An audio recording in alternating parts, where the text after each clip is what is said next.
O nazismo foi um movimento ideológico nacionalista, imperialista e belicista. Nos moldes do fascismo, o nazismo esteve sob a liderança de Adolf Hitler, entre os anos de 1933 a 1945. Esse movimento consistia numa mistura de dogmas e preconceitos a respeito da pretensa superioridade da raça ariana.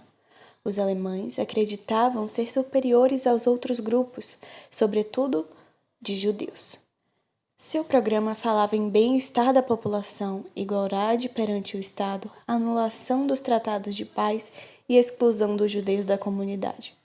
Porém, foi marcado pelo totalitarismo, racismo, antissemitismo, antimarxismo e nacionalismo. Adolf Eichmann, nascido em 19 de março de 1906 em Solingen, uma cidade alemã, Eichmann foi responsável pela logística dos transportes de judeus para os campos de concentração. Capturado em Buenos Aires, Argentina, na noite de 11 de maio de 1960, voou para Israel 9 dias depois e foi então levado para ser julgado na Corte Distrital de Jerusalém, em 11 de abril de 1961. Para Eichmann, assim como para diversas pessoas no período do totalitarismo nazista, as ordens de Hitler eram leis e por isso deveriam ser seguidas. Ao fazer isso, Eichmann se considerava inocente no sentido das acusações, pois, na visão dele, era apenas um homem moralmente correto, seguidor das ordens e que nunca matou sequer uma pessoa em toda a sua existência.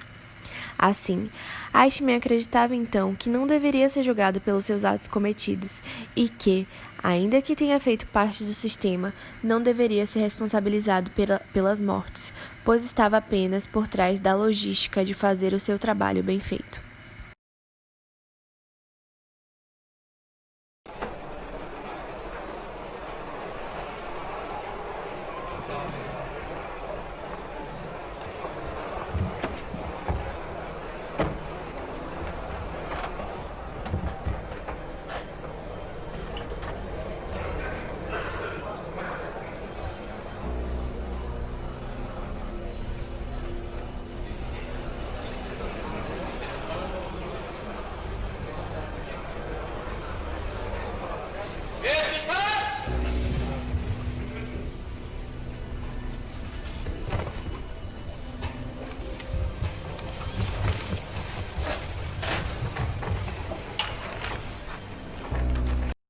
Daremos início à sessão do dia 11 de abril de 1961. Com a palavra, a promotoria. אני עומד לפניכם, שופטי ישראל, ללמד קטגוריה על אדולף אייכמן.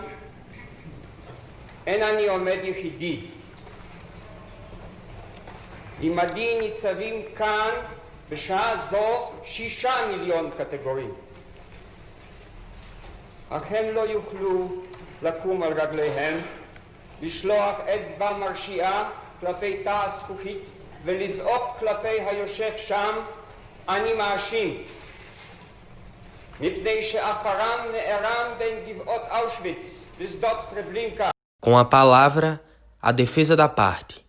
Com a sua premissa, Excelência, dou início à parte de defesa do réu. Hoje, não nos fazemos presentes neste tribunal com a intenção de julgar a ascensão nazista ou seus feitos. Estamos presentes para expender sobre um cidadão que viveu concomitantemente com o movimento nazista. Não estamos falando de um monstro, estamos falando de um cidadão, um capitão, que cumpria as ordens ditadas pelo governo. Governo esse que não permitia outros feitos. Vossa Excelência, tenho testemunhas que gostariam de serem ouvidas. Permissão concedida.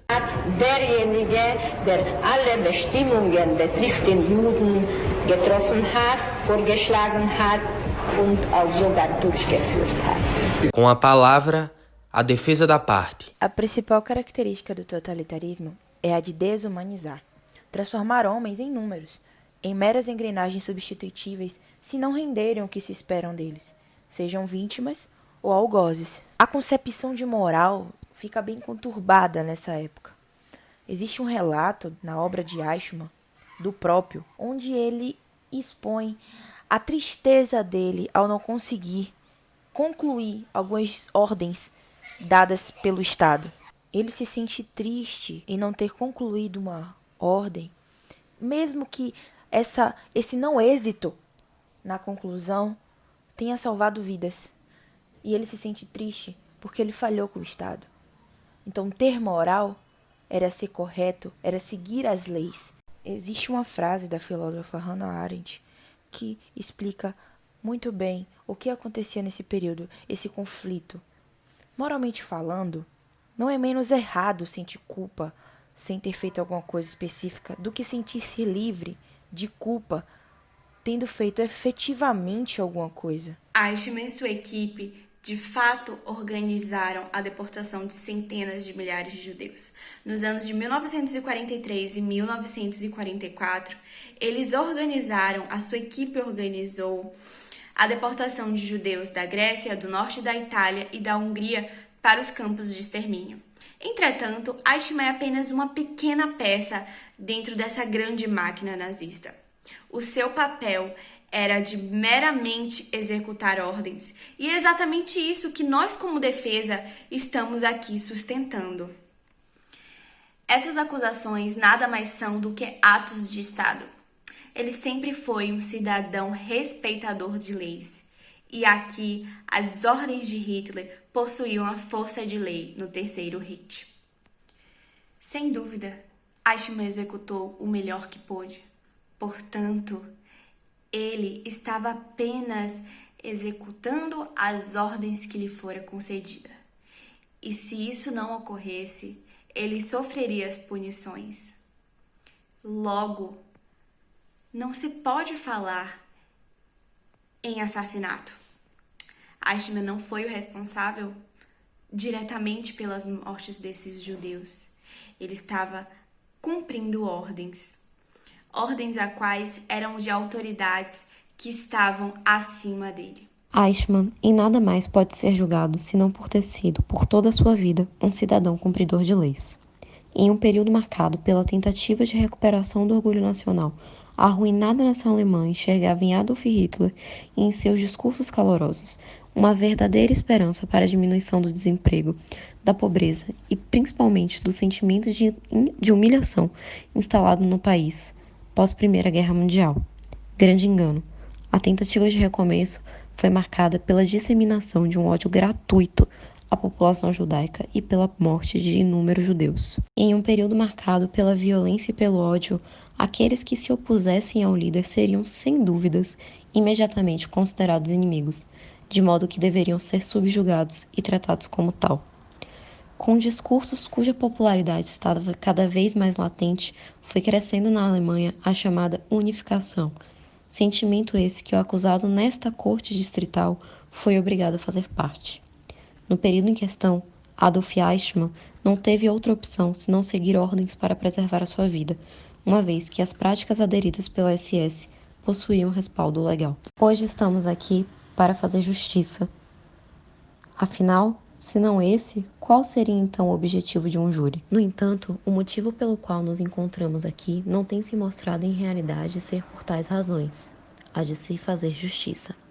Aparentemente, o intuito tem sido, desde o princípio, condenar o réu. Trata-se de uma tentativa de vingança por parte dos judeus que aqui estão e que nunca poderão, de fato, ter o seu passado modificado ou seus familiares de volta.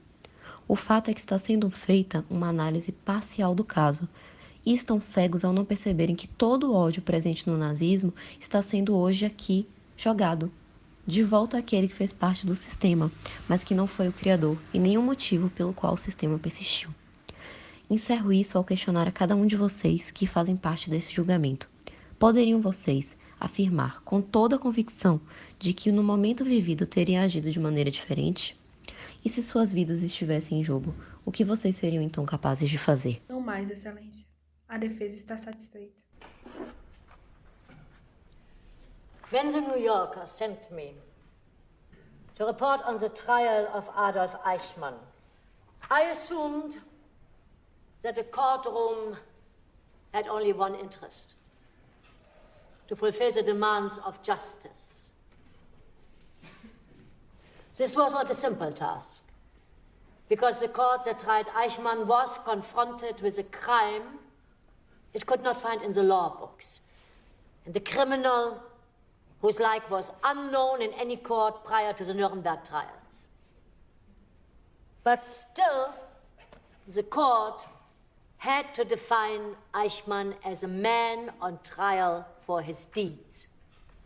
There was no system on trial. No history, no ism, not even anti-Semitism, but only a person.